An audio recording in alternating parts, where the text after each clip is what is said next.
সিরিয়ায় কুর্দি যোদ্ধারা আত্মসমর্পণ না করলে তাদেরকে মাটিতে পুড়ে ফেলার মতো হুমকি দিয়েছে তুর্কি প্রেসিডেন্ট রিসেপ তাইয়েপ এরদোয়ান।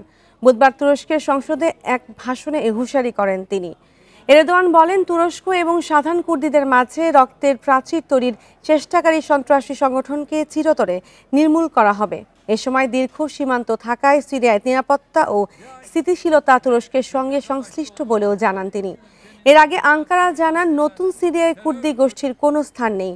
সিরিয়ায় কুর্দিপন্থী ওয়াইপিজি মিলিশিয়া গোষ্ঠীকে নিষিদ্ধ ঘোষিত কুর্দিস্তান ওয়ার্কার্স পার্টির সম্প্রসারিত গোষ্ঠী হিসেবে দেখে তুরস্ক। গোষ্ঠীটি 1984 সাল থেকে আঙ্কারার বিরুদ্ধে বিদ্রোহ করে আসছে। ওয়াইপিজির প্রতি মার্কিন মিত্র সিরিয়ান ডেমোক্রেটিক ফোর্সের সমর্থন রয়েছে।